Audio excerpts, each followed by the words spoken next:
दोस्तों, ये कहानी शुरू होती है नासिक के देवलाली पुलिस स्टेशन से, जहां एक प्राइवेट कंपनी की एक एम्प्लॉय आती है और उस पुलिस स्टेशन में अपनी आपबीती सुनाती है। पूरे पुलिस स्टेशन में मौजूद अफसर उसकी बातें सुनते सुनते सख्त में आ जाते हैं। उस लड़की ने बताया कि पिछले 4 सालों से, यानी 2022 से 2026 तक, ऑफिस में उसे टॉर्चर किया जा रहा था। उसके साथ कई बार सेक्सुअल एक्सप्लॉयटेशन और छेड़छाड़ की गई। कलीग्स ने उसकी धार्मिक भावनाओं को ठेस पहुंचाई और उसे धर्म बदलने के लिए मजबूर किया। ये सुनते ही पुलिस को पता चल गया कि मामला एक कंपनी में सेक्सुअल असॉल्ट से ज्यादा है। जांच जब शुरू हुई तो मामला पहले रिलीजियस कन्वर्जन तक पहुंचा, फिर लव जिहाद तक पहुंचा। उसके बाद एनआईए और आईबी तक भी पहुंच गया। दोस्तों, नासिक के अंदर टीसीएस की एक ब्रांच से पता चला है कि उस ब्रांच पे रिलीजियस कन्वर्जन हो रहा है। कंपनी की 8 एम्प्लॉयज ने इस बारे में खुलासा किया है। अब ये साजिश का पैटर्न भी किसी फिल्म से कम नहीं है। इस मामले की सबसे हैरान करने वाली बात यह है कि पुलिस को सबूत जुटाने के लिए फिल्मी तरीका अपनाना पड़ा। जब शिकायतें मिली तो नासिक पुलिस ने अपनी महिला अधिकारियों को अंडरकवर एजेंट बनाकर कंपनी के अंदर भेजा। ये पुलिस वाले करीब 40 दिनों तक नॉर्मल एम्प्लॉय बनकर वहां काम करती रही। उन्होंने देखा कि कैसे वहां का माहौल महिलाओं के लिए घुटन भरा था और कैसे उस अधिकारी का खौफ फैला हुआ था। तब जाकर ये पूरी पोल खुली। शुरुआत में लगा कि ये सिर्फ का मामला है, लेकिन जहां जैसे जैसे आगे बढ़ी, इसमें रिलीजियस कन्वर्शन और नेशनल सिक्योरिटी से जुड़ी बातें भी सामने आने लगी। जब किसी इतनी बड़ी कंपनी में जहां देश का जरूरी डाटा रहता है, वहां अगर इस तरह की मिलेशियस एक्टिविटीज और सिंडिकेट चलते हैं, तो आईबी और एनआईए जैसी एजेंसियों का चौकन्ना होना लाजमी है। अब ये सिर्फ एक ऑफिस का मामला नहीं, देश की सुरक्षा से भी जुड़ गया मामला है। De-widening probe by Nasik police into the Allard sexual harassment in a multinational firm in also uncovering a possible organized pattern of abuse, coercion, and targeted harassment inside the workplace. De-widening probe by Nasik police into the V-widening probe inside. Discovery on a secret WhatsApp group on Dear Mobile Phones. Now this group consisted on Mirror 8, 2, DUS members belonging to 1 community. दोस्तों, जैसे जैसे police ने जांच आगे बढ़ाई, चौंकाने वाली बातें सामने आई। जांच में पता चला कि ये कोई इकलौती घटना नहीं थी, बल्कि इसके पीछे पूरा सिस्टम काम कर रहा था। इस मामले में टीम लीड आसिफ अंसारी, शैद शेख, शाहरुख कुरैशी, रजा मेमन, तौसिफ अतर, दानिश शेख और एक महिला एम्प्लॉय निदा खान का नाम सामने आया, जो अभी भागी हुई है, फरार है। महिला कर्मचारियों ने आरोप लगाया कि हम में से अगर किसी की शादीशुदा जिंदगी में प्रॉब्लम चल रही होती या कोई निजी तनाव होता, तो ये सारे लोग उसे सहानुभूति देने के बहाने करीब आते थे, नज़दीकियां बढ़ाते थे। ऐसे लोगों को सॉफ्ट टारगेट बनाकर उनके साथ मेलजोल बढ़ाया जाता था। कई सीक्रेट व्हाट्सएप ग्रुप बनाए गए थे। इन ग्रुप्स में धीरे धीरे ऐसा कंटेंट शेयर किया जाता था जो उनकी धार्मिक मान्यताओं को चुनौती देता था। पीड़ितों का कहना है कि उन्हें बार बार यह महसूस कराया जाता था कि उनका मौजूदा धर्म या जीवन शैली सही नहीं है और उन्हें धर्म बदलने की ओर धकेला जाता था। इसके लिए सबसे पहले महिला एम्प्लॉयज को आगे किया जाता था, ताकि शिकार को शक न हो और वो खुलकर बात कर सके। एक बार जब विक्टिम कंफर्टेबल हो जाती थी, तब पुरुष आरोपी एंट्री करते थे। मेन विक्टिम ने आरोप लगाया कि उसे न सिर्फ धार्मिक रूप से प्रताड़ित किया गया, बल्कि एक पुरुष उसके कोलीग ने उसका सेक्सुअल हैरेसमेंट और मोलेस्टेशन भी किया।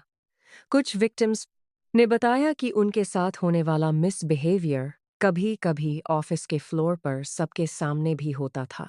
कई शिकायतकर्ताओं ने दावा किया है कि उन्होंने इस बारे में कंपनी के ह्यूमन रिसोर्स यानी एचआर को कई बार आगाह किया, लेकिन उनका आरोप है कि एचआर ने उन पर ध्यान देने की बजाय मामले को दबा दिया या कोई ठोस एक्शन नहीं लिया। इसी वजह से एंड में उन्हें पुलिस के पास जाना पड़ा। जो पीड़ित महिलाएं हैं, इन्होंने ये ऑपरेशन मैनेजर के पास टाइम टू टाइम शिकायतें की थी। ये जो महिलाओं की जो कंप्लेंट है, उसके बारे में कॉग्निजेंस ना लेते हुए अक्यूज लोग जो है, तो उनको उन्होंने सपोर्ट किया। पीड़ितों ने यह भी शिकायत की कि आरोपी उनके देवी देवताओं या धार्मिक रीति रिवाजों पर भद्दी कमेंट्स करते थे। उन्हें महसूस कराया जाता था कि वे हीन है। एक पुरुष कर्मचारी ने तो यहाँ तक कहा कि उसे मानसिक रूप से इतना प्रताड़ित किया गया कि उसकी धार्मिक पहचान को चोट पहुंची। फिलहाल 6 आरोपी कस्टडी में है और एक फरार है और एक एचआर मैनेजर से पुलिस पूछताछ कर रही है। इस केस से जुड़ी विक्टिम के करीबी ने बताया कि उसके परिवार ने कैसे उस लड़की के अंदर बदलाव देखे थे। ये लड़की पहले जीन्स और मॉडर्न कपड़े पहनती थी, फिर अचानक फुल स्लीव्स के सलवार सूट पहनना उसने शुरू कर दिया। जिस नकाब या कपड़े का इस्तेमाल वो धूप से बचने के लिए करती थी, उसे वो धीरे धीरे हिजाब की तरह बांधने लगी। रमजान के 40 दिनों के दौरान भी वो घर पर कहती थी कि वो ऑफिस में लंच करेगी, लेकिन घर आकर वो खुद को कमरे में बंद कर लेती और एक खास वक्त पर इफ्तार पर ही खाना खाती। उसने मंदिर जाना बंद कर दिया था, माथे पर तिलक लगाना भी छोड़ दिया था। वो ऑफिस के प्रेयर रूम में जाकर दिन में कई बार नमाज भी पढ़ने लगी थी। उसे यह समझाया गया कि पूजा करने से नहीं, बल्कि नमाज पढ़ने से ही उसे ऑफिस में है मिलेगी, इंक्रीमेंट मिलेगा। उसे लिपस्टिक लगाने से मना किया गया और पूरी तरह एक खास तौर तरीकों को अपनाने का उस पे दबाव भी बनाया गया। गंदी भाषा में टीका टिप्पणी की जाती है। उनको समझाया जाता है कि तुम्हारे भगवान कैसे हैं, कैसे थे। मुझे लगता है ये बहुत गंभीर बात है और कई लड़कियों का धर्मांतरण भी किया गया है। आपको जानकर हैरानी होगी कि ऑफिस के अंदर तौसीफ, उत्तर, दानिश शेख और निदा खान उसे पूरी तरह कंट्रोल कर रहे थे। जब उसके परिवार ने उसे टोकना शुरू किया तो उसने यहाँ तक कह दिया कि दानिश मुझसे बेइंतहा प्यार करता है और मैं उसके लिए कुछ भी कर सकती हूँ। वो इस कदर प्रभावित थी कि उसे दानिश के शादीशुदा होने से भी फर्क नहीं पड़ता था और धर्म बदलने के लिए भी तैयार थी। जब उसके परिवार ने उसे दानिश की दूसरी महिलाओं के साथ तस्वीरें दिखाई, तब जाकर वो टूटी और उसने कंप्लेंट की। साजिशकर्ताओं ने उसके दिमाग में हिंदू धर्म के प्रति जहर भर दिया था। चाहे वो शिवलिंग की बात हो, भगवान कृष्ण की बात हो या द्रौपदी के चरित्र की बात हो, जन्नत और जहन्नुम का उसे इतना डर और लालच दिखाया गया कि उसने अपनी जड़ों पर ही सवाल उठाना शुरू कर दिया। मामले के नेशनल हेडलाइंस बनने के बाद टीसीएस ने अपनी चुप्पी तोड़ी है। कंपनी ने बयान जारी करके कहा है कि टीसीएस में उत्पीड़न और जबरदस्ती के खिलाफ जीरो टॉलरेंस पॉलिसी है। जैसे ही नासिक का मामला हमारे संज्ञान में आया, हमने तुरंत उन कर्मचारियों को सस्पेंड कर दिया जिन पर जांच भी चल रही है। लेकिन क्या ऐसा करने से कंपनी की सारी जिम्मेदारी खत्म हो जाती है क्या? टीसीएस का यह मामला आज इसलिए चर्चा में है क्योंकि ये एक बड़े शहर के नामी गिरामी कॉरपोरेट ऑफिस में हुआ, एक ऐसी जगह जहां किसी ने कल्पना भी नहीं की थी। एक्सपर्ट्स का कहना है कि यह सबके लिए एक चेतावनी है कि लव जिहाद के इस जाल में सिर्फ अनपढ़ लोग नहीं फंसते, बल्कि पढ़े लिखे और तथाकथित एलर्ट लोग भी इसका शिकार हो रहे हैं और कर भी रहे हैं। नासिक पुलिस ने इस पूरे मामले की एक detail report NIA, Maharashtra ATS और आईबी को भी सौंप दी है। एसआईटी को ऐसे सबूत भी मिले हैं जो संकेत देते हैं कि केवल ऑफिस का आपसी विवाद नहीं, बल्कि इसके पीछे बहुत बड़ा नेटवर्क काम कर रहा है। एजेंसियों को अंदेशा है कि ये एक ऑर्गेनाइज्ड सिस्टेरिक प्रोपेगेंडा हो सकता है, जिसके तार बाकी शहरों या संगठनों से भी जुड़े हो सकते हैं। इस पूरी साजिश की सबसे बड़ी कड़ी निदा खान को बताया जा रहा है, जिसे जांच एजेंसियां लेडी कैप्टन बोल रही हैं। आरोप है कि निदा खान ही वह मेन अक्यूज है जो हिंदू लड़कियों को टारगेट करने, उनके साथ मेलजोल बढ़ाने और उनका ब्रेन वॉश करने की योजना बनाती थी। निदा खान फिलहाल पुलिस की पकड़ से बाहर है। उसे पकड़ने के लिए पुलिस ने तलाश तेज की है और उसके पॉसिबल ठिकानों पर भी छापेमारी की जा रही है। एसआईटी ने अब तक की जांच में कई डिजिटल सबूत भी इकट्ठा किए। ऐसे कई ग्रुप्स का भी पर्दाफाश हुआ जिसमें पीड़ितों को टारगेट करने की स्ट्रेटजीज बनाई जाती थी।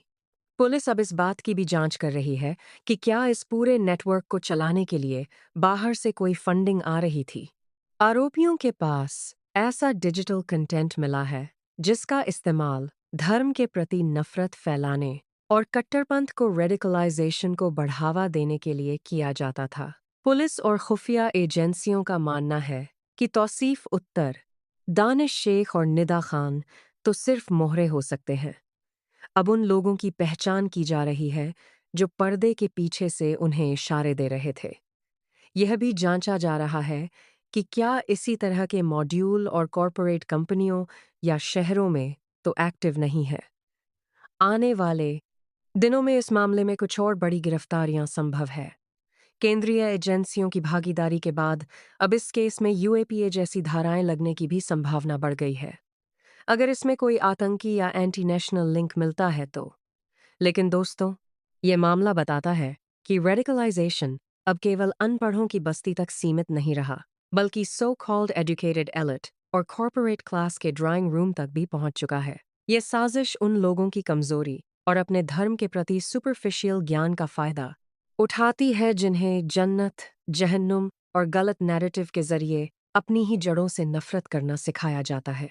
समाज के लिए एक बहुत बड़ी चेतावनी है कि हम ओपन माइंडेड होने के भ्रम में अपनी विजिलेंस ना खो। अगर आपके आसपास भी कोई ऐसा व्यक्ति है, ऐसा इंसान है जिसने अपनी कल्चरल आइडेंटिटी को छोड़कर, यानी अपनी सांस्कृतिक पहचान छोड़कर किसी खास कट्टरपंथी विचारधारा की ओर अगर वो व्यक्ति झुकने लगा है, तो उसे पर्सनल चॉइस मानकर आप अनदेखा करना बंद करिए। ये सुसाइडल हो सकता है। आज के टाइम की मांग है दोस्तों कि कॉरपोरेट जगत केवल प्रोडक्टिविटी और प्रॉफिट पर ध्यान ना दे, बल्कि अपने कर्मचारियों की मेंटल और एथिकल सेफगार्डिंग के लिए भी ठोस कदम उठाए, ताकि ऐसी किसी भी बाहरी साजिश को टाइम रहते पहचाना भी जाए और कुचला भी जाए। इस पूरे मामले पर आपका क्या कहना है? दोस्तों, कमेंट करके ज़रूर बताइएगा। वीडियो सही लगी तो इसे अपने दोस्तों से भी ज़रूर शेयर करिएगा और कमेंट करके यह भी शेयर करिएगा कि क्या आपने अपने अगल-बगल ऐसा कुछ होते हुए देखा या सुना है? और अगर आपने देखा, सुना है, तो क्या आपने आवाज़ उठाई है? या अब भी आप डरते हैं आवाज़ उठाने से? उस केस के बारे में भी ज़रूर ज़िक्र करिएगा। अगर आपने अगल-बगल अपने किसी के साथ ऐसा होते देखा है तो